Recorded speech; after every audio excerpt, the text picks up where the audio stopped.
बहुत समय पहले की बात है। किसी नगरी में एक युवक रहा करता था। वह अपने जीवन से बहुत परेशान हो चुका था। वह अपने जन्म लेने का मकसद ढूंढ रहा था। उसे यह नहीं पता चल पा रहा था कि आखिर उसने इस पृथ्वी पर जन्म क्यों लिया है। उसके जन्म लेने का क्या कारण है? क्या वह केवल इस धरती पर खाना, सोना और जागने के लिए आया है? उसे अपना जीवन व्यर्थ लगने लगा था। उसे यह दुनिया बहुत ही बेकार लगने लगी थी।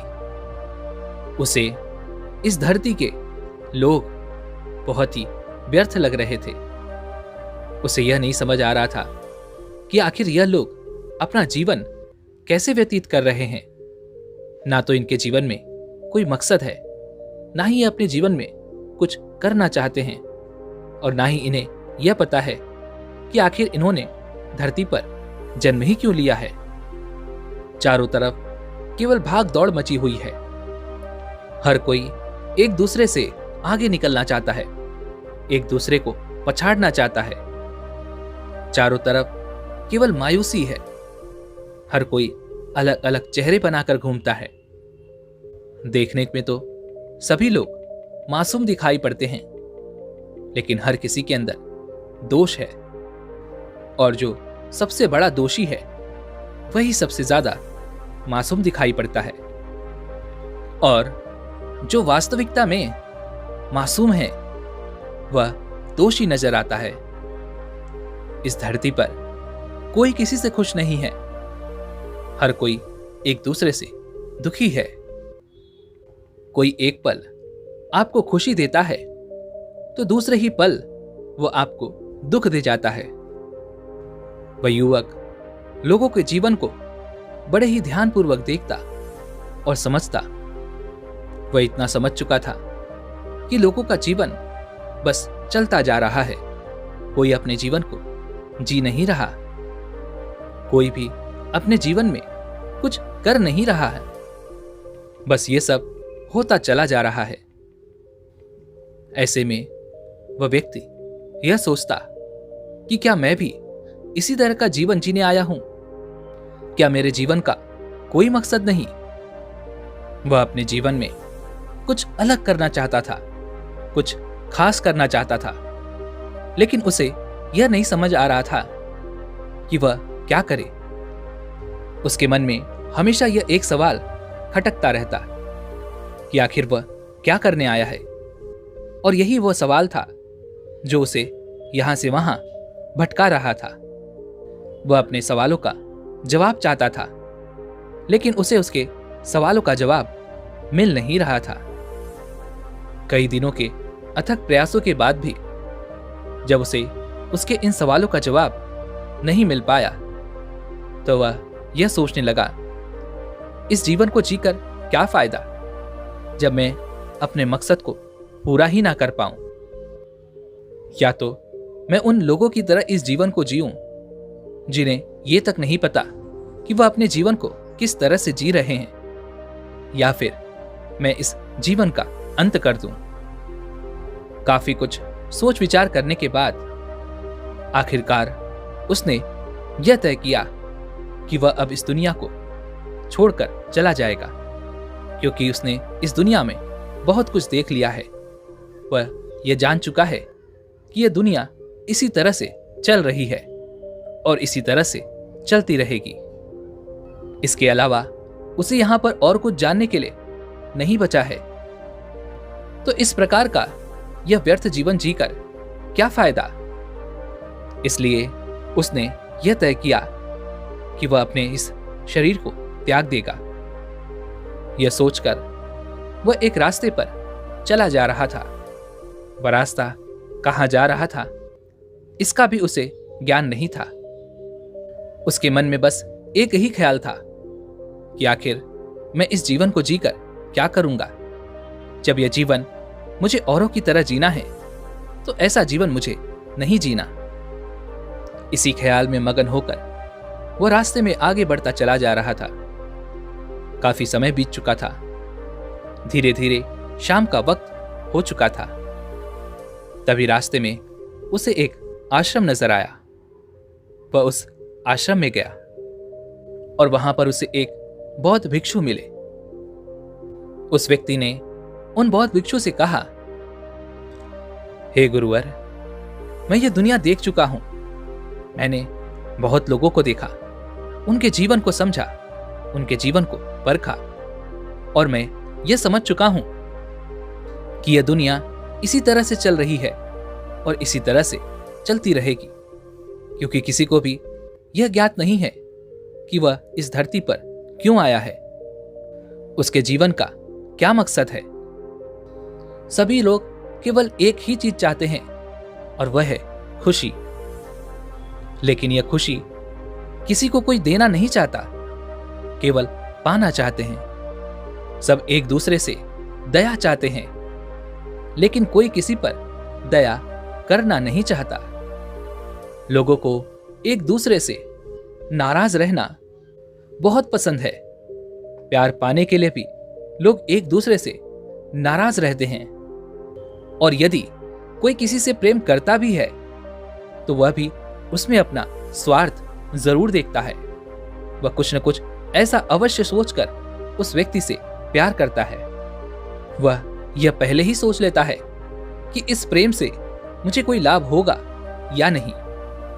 यदि लाभ होगा तो वह उस प्यार में अवश्य पड़ जाता है, लेकिन यदि हानि होगी तो उससे वह दूर दूर ही भागता चला जाता है। यहां पर हर कोई एक दूसरे से जल रहा है, क्रोध कर रहा है, और उन्हें देखकर मानो यह लगता है कि यह लोग केवल एक दूसरे से ईर्ष्या करने ही आए हैं, एक दूसरे को नीचा दिखाने ही आए हैं। और हर परिस्थिति में कोई भी गलत नहीं है, सब मासूम हैं, और उनके सामने वाला अर्थात उनका विरोधी वही सबसे बड़ा दोषी है। और मुझे यह समझ नहीं आ रहा कि मैं इस दुनिया में जीकर क्या करूंगा, मेरे जीवन का मकसद क्या है, क्योंकि यह दुनिया तो ऐसी ही है और ऐसी ही चलती रहेगी। तो फिर मेरे यहां पर आने का क्या अर्थ हुआ? इससे अच्छा है कि मैं इस जीवन को त्याग दूं, और इसीलिए मैं अपना घर छोड़कर यहां तक आ पहुंचा हूं। लेकिन रास्ते में मुझे आपका आश्रम नजर आया, इसलिए मैं आपसे यह पूछने चला आया कि क्या आप मुझे कोई ऐसी राह दिखा सकते हैं, कि क्या आप मुझे कोई ऐसी राय दे सकते हैं जिससे मुझे मेरे जीवन का मकसद समझ में आ जाए और मैं अपने मकसद को पूरा करने में लग जाऊं। उन बौद्ध भिक्षु ने उस युवक की यह सारी बातें बड़ी ध्यानपूर्वक सुनी, और उसके बाद वो बौद्ध भिक्षु उस युवक से कहते हैं, बेटा, क्या तुम्हारी शादी हो चुकी है? इसका जवाब देते हुए वह युवक उन बौद्ध भिक्षु से कहता है, हाँ गुरुवर, मेरी शादी हो चुकी है और मेरे 2 बच्चे भी हैं। आगे वह गुरुवर उस युवक से कहते हैं, बेटा, क्या तुम्हारी पत्नी तुम्हारी बातों पर ध्यान नहीं देती? तुम जो भी कहते हो वह उसे कम नजर आता है, गलत नजर आता है। तुम चीजों को बनाने का प्रयास करते हो और वह तुम्हारी उन्हीं चीजों को बिगाड़ देती है। तुम पत्नी के सामने अपने मान सम्मान को बचाने का प्रयास करते हो, लेकिन वह तुम्हारे प्रयासों को विफल कर देती है। इसीलिए शायद तुम्हारे आत्मसम्मान को बार बार ठेस पहुंचती रहती है, तुम्हें दुख होता है, तकलीफ होती है। आगे वो बौद्ध भिक्षु उस युवक से कहते हैं, बेटा, क्या तुम्हारी माता पिता जीवित हैं?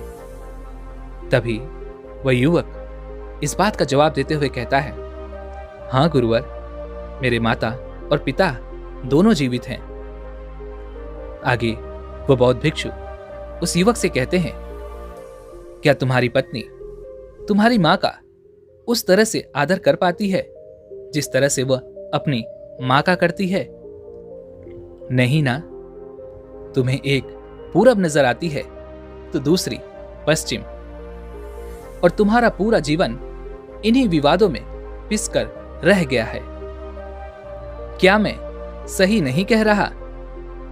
यह बात सुनकर वह युवक उन बौद्ध भिक्षु के चरणों में गिर पड़ा और उनसे कहने लगा, हे गुरुदेव, आप एकदम सही कह रहे हैं। आप तो ज्ञानी हैं, परंतु हे गुरुवर, यह आपको कैसे पता चला कि मैं किन परेशानियों से गुजर रहा हूं? मुझे क्या तकलीफें हैं? मैंने तो आपको केवल यह बताया था कि इस दुनिया में कितना दोष है और मैं भला इस जीवन को जीकर क्या करूंगा। इसलिए मैं इस जीवन को त्यागने आया था और उसी के बारे में मैंने आपसे आपकी राय जाननी चाही थी। तभी वह गुरुवर उस व्यक्ति से कहते हैं, बेटा, एक शादीशुदा व्यक्ति को इस दुनिया के व्यवहारों के बारे में बहुत तेज ज्ञान होता है।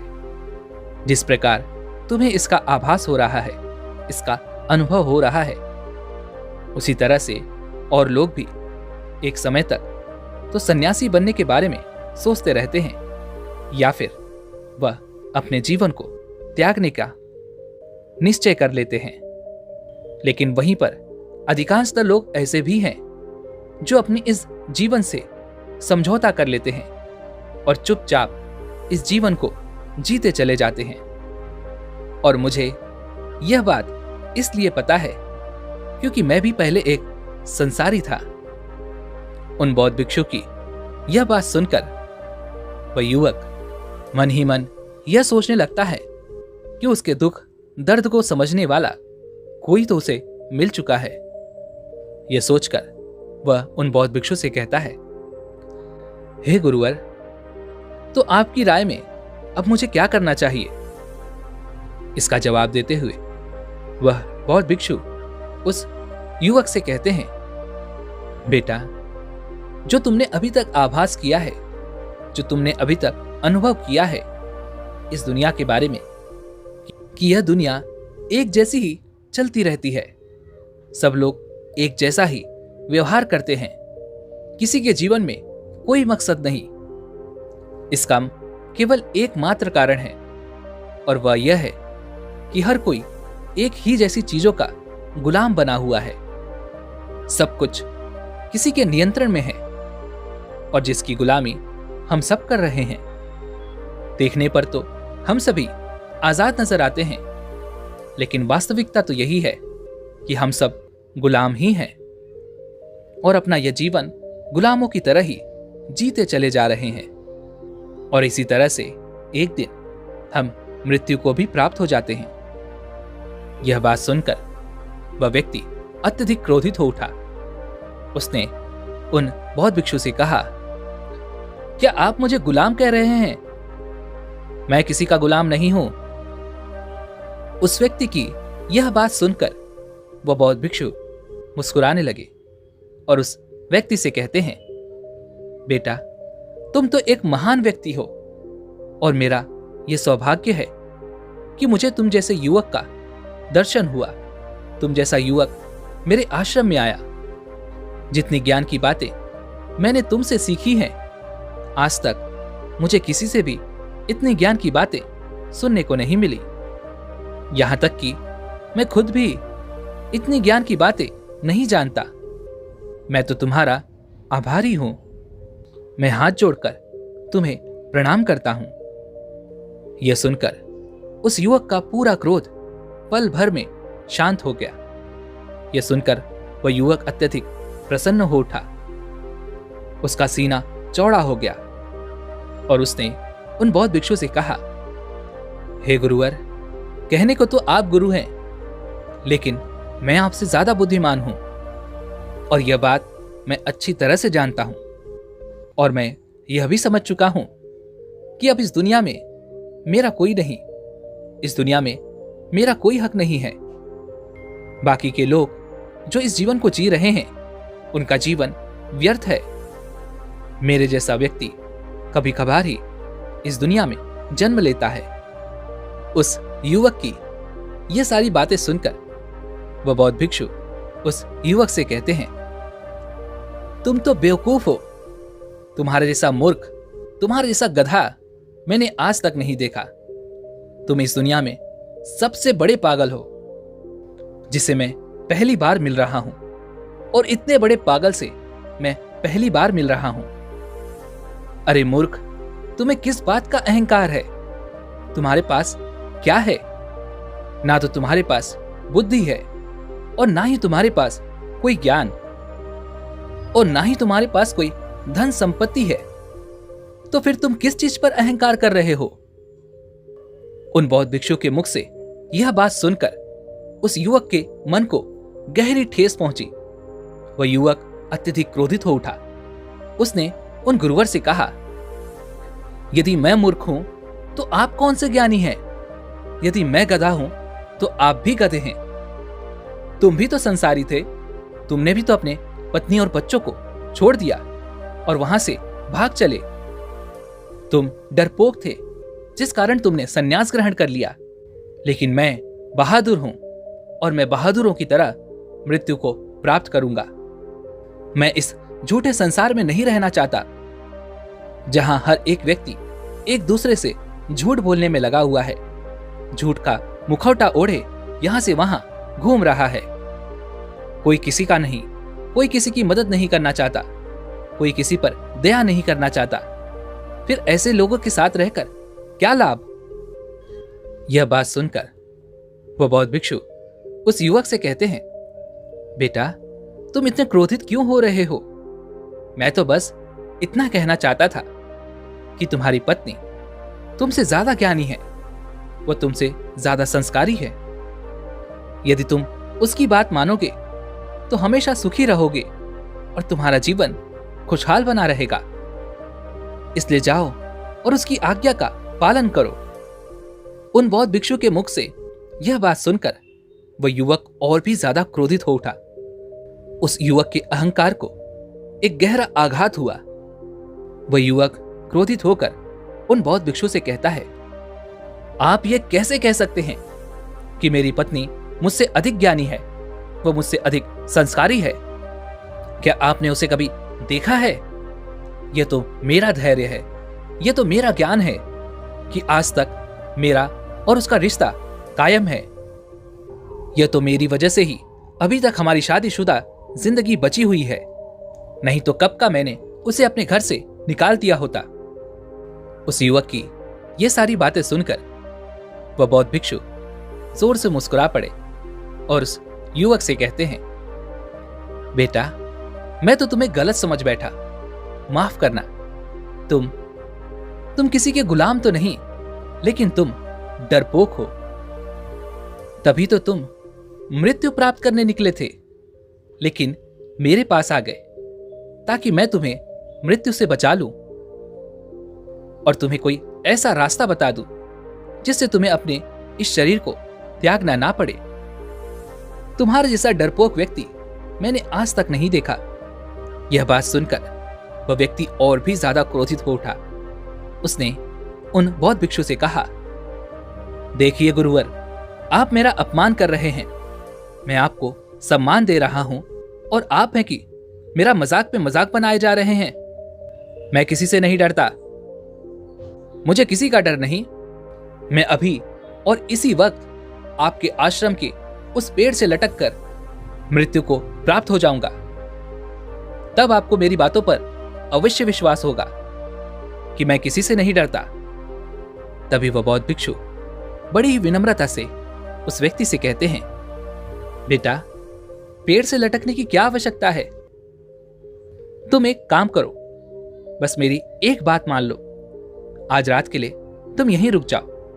वो सामने वाली कुटिया तुम्हें दिखाई पड़ रही है, उस कुटिया में जाकर तुम सो जाना।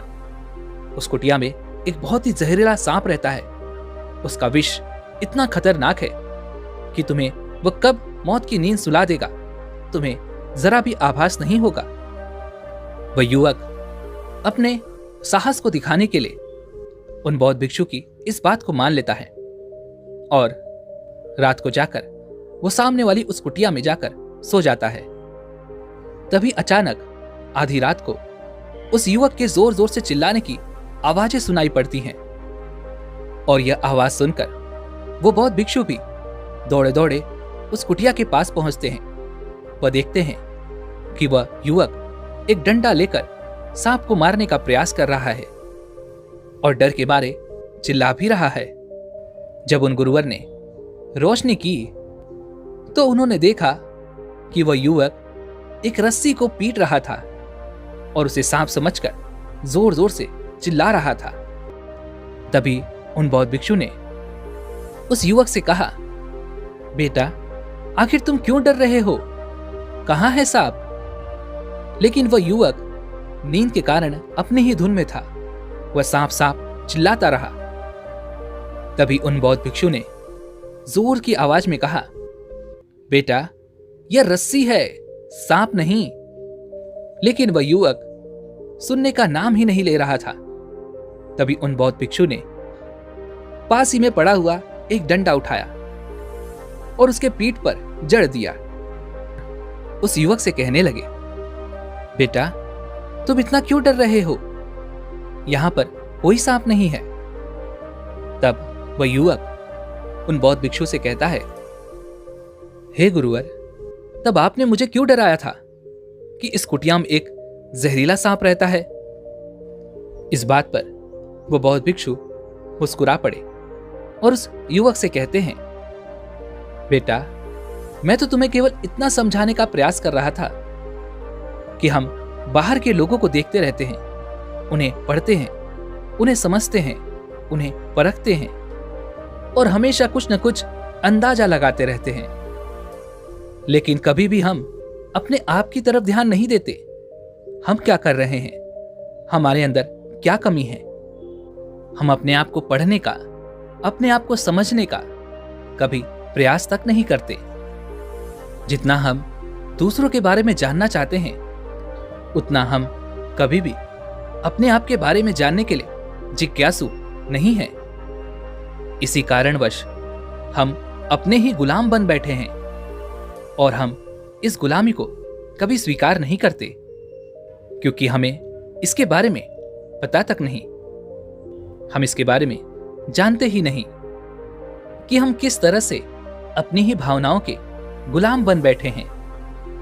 ये भावनाएं हमें हमेशा इधर से उधर भगाती रहती हैं, नचाती रहती हैं और हम इनके अधीन होकर खुशी खुशी यहां वहां नाचते फिरते हैं। लेकिन कभी भी हम ये जानने का प्रयास नहीं करते कि आखिर ये सब क्यों हो रहा है। जैसे कि तुम अपनी प्रशंसा के गुलाम हो।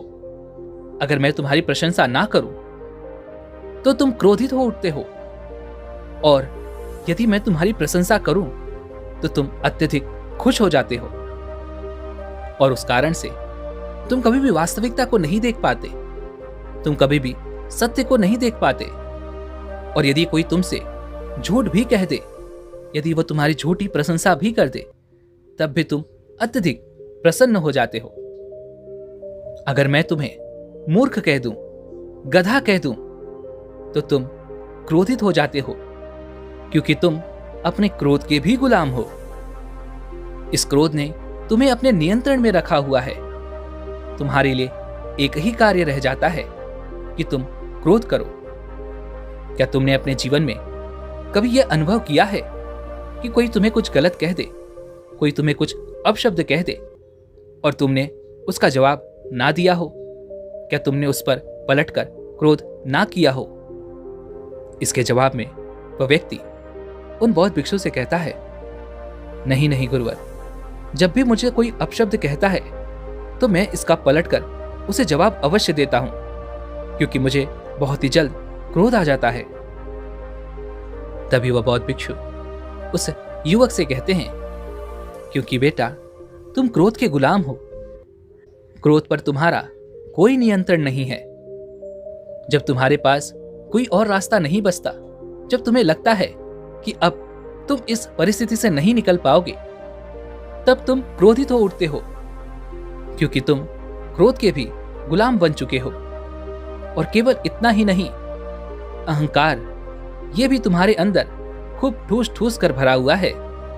तुम इसके भी गुलाम ही हो, क्योंकि तुम अपने आप को सबसे ऊपर देखना चाहते हो, सबसे ऊपर समझते हो। तुम्हें अपनी तुलना किसी और के साथ करना अच्छा नहीं लगता। तुम्हारी तुलना कोई किसी और के साथ करे यह तुम नहीं देखना चाहते। यदि कोई तुम्हें नीचा दिखाए तो तुम्हें ठेस पहुंचती है। तुम्हारा मन क्रोधित हो उठता है, जिस कारण तुम भावनाओं में आकर उस दूसरे व्यक्ति को नीचा दिखाने का अपना अथक प्रयास करते हो, क्योंकि ऐसा करके तुम्हारे मन को खुशी मिलती है, तुम्हारे मन को सांत्वना मिलती है। और ऐसा करके तुम यह भी दिखा देते हो कि तुम डर के गुलाम हो, क्योंकि तुम्हारे मन में हमेशा एक डर बना रहता है कि अब आगे क्या होगा, कौन करेगा, कैसे होगा, कहां से आएगा, क्यों होगा। तुम हमेशा यह सोचते रहते हो कि कोई तुम्हें छोड़कर चला न जाए, कोई तुम्हारे जीवन में आ न जाए। तुम यह सोचते हो कि जो कुछ तुम्हें मिला है वह तुमसे बिछड़ न जाए, वह तुमसे छीन न लिया जाए। लेकिन तुम हमेशा यह दिखावा करते हो कि तुम नहीं डरते, लेकिन तुम्हारा यह सारा डर साफ साफ नजर आता है, क्योंकि तुम अपने ही डर के गुलाम बन चुके हो। तुम अपने ही भावनाओं के गुलाम बन चुके हो। और हम में से अधिकांश लोग अपनी ही भावनाओं के गुलाम बन चुके हैं। और यह भावनाएं सभी की एक जैसी होती हैं। सभी को खुशी चाहिए, सभी को सुख चाहिए, सभी को प्रेम चाहिए, सभी को दया चाहिए, लेकिन अपनी शर्तों पर। इसीलिए तुम्हें यह दुनिया एक जैसी दिखाई पड़ती है।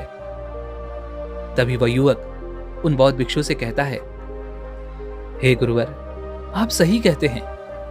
मैंने इस दुनिया के लोगों को पढ़ा है, समझा है, उन्हें परखा है, लेकिन मैंने कभी अपने आप को नहीं देखा, अपने आप को समझने का प्रयास तक नहीं किया। मैं अपने आप को जानना तक भूल चुका हूं। मेरा ध्यान तो केवल लोगों पे रहा। लोग क्या कर रहे हैं, क्यों कर रहे हैं, उनके जीवन में क्या घट रहा है, उनके जीवन में कौन सी खुशियां हैं, कौन से दुख हैं, वह क्या पा रहे हैं और क्या नहीं पा रहे हैं। मेरा ध्यान तो केवल इन्हीं सब चीजों में लगा रहा, लेकिन मैं अपना ही गुलाम बन बैठा और मैं अपने आप को ही समझना भूल गया। अपनी इस गुलामी के बारे में मुझे तनिक भर भी ज्ञान नहीं है। मैं तो हमेशा यह सोचता था कि मैं तो आजाद हूं, मैं जो चाहे वो कर सकता हूं, सब कुछ मेरे हाथों में है, सब कुछ मेरे नियंत्रण में है। लेकिन आज आपने मेरी आंखें खोल दी। मुझे आपने यह ज्ञान दे दिया कि मैं आज भी अपनी भावनाओं का गुलाम हूं। तभी वो बौद्ध भिक्षु उस युवक से कहते हैं, यही तो हम मनुष्यों की सबसे बड़ी परेशानी है, क्योंकि हम अपनी ही भावनाओं के गुलाम बन चुके हैं। लेकिन जिसने अपनी इस गुलामी के बारे में समझ लिया, जिसने इस समस्या को जान लिया, वह इसका समाधान भी जान सकता है। जब तक हमें पता चलता है तब तक यह समस्या बहुत बड़ी हो जाती है, और तब हमें यह तक नहीं पता चलता कि आखिर हमारे साथ क्या हो रहा है, क्योंकि हमें तनिक भी ज्ञान नहीं होता कि हम क्या कर रहे हैं, क्यों कर रहे हैं। लेकिन वास्तविकता में तो ये सब हमारी भावनाओं के कहने पर हम उस कार्य को पूरा कर देते हैं। और हमारी समस्या भी यही है कि हम सब किसी न किसी के गुलाम हैं। हम सबका जीवन गुलामी से ही भरा हुआ है, लेकिन मुख्य तौर पर हम जिसके गुलाम हैं वह हम खुद ही हैं। हम जाने अनजाने अपने ही गुलाम बन बैठे हैं। हमने अपने आप को ही इन जंजीरों में बांध रखा है, जिससे हम कभी बाहर नहीं निकल पाते। और समय बीतते बीतते यह जंजीर इतनी ज्यादा मजबूत हो जाती है कि हम इसे तोड़ भी नहीं पाते। हम अपनी भावनाओं के आवेश में आकर हमेशा कुछ न कुछ गलत करते ही रहते हैं, क्योंकि हम अपनी भावनाओं के गुलाम हैं। हम हमेशा यह सोचते हैं कि हम तो आजाद हैं, हम स्वतंत्र हैं। और जैसे ही यह स्वतंत्रता का भाव हमारे भीतर उठता है, तो हमें बस यही लगता है कि हम किसी दूसरे के गुलाम नहीं हैं, हम जो चाहें वो कर सकते हैं। सब कुछ हमारे हाथों में ही है। इसलिए हमारा ध्यान कभी भी इस चीज पर नहीं जाता कि हमें किसी और ने नहीं, बल्कि हमने ही अपने आप को गुलाम बना रखा है। लेकिन जो व्यक्ति इस बात को भली भांति जानता है, जो व्यक्ति भीतर से स्वतंत्र है, वास्तविकता में वही स्वतंत्र है और उसका पूरा जीवन उसके नियंत्रण में है और उसे कभी भी कोई भी गुलाम नहीं बना सकता। इसलिए अपनी भावनाओं के आवेश में आकर कोई भी कार्य करने से अच्छा है कि पहले तुम अपने विवेक का इस्तेमाल करो। अपने आप से ये सवाल करो कि क्या जो मैं सोच रहा हूं, जो मैं करने जा रहा हूं, क्या यह उचित है? अपने कार्य को जागरूकता से देखो।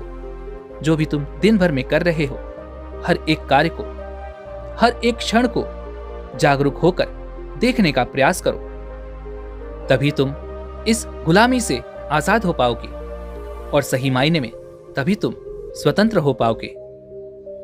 दोस्तों, उम्मीद है कि आपने आज की इस वीडियो से जरूर कुछ न कुछ सीखा होगा। तो आज की इस वीडियो को लाइक और अपने दोस्तों के साथ शेयर करना ना भूलें और हमें ऐसे ही सपोर्ट करने के लिए चैनल को सब्सक्राइब और घंटी बटन को भी जरूर दबा दें। तो चलिए मिलते हैं ऐसे एक और वीडियो में। तब तक के लिए अपना ख्याल रखें। धन्यवाद।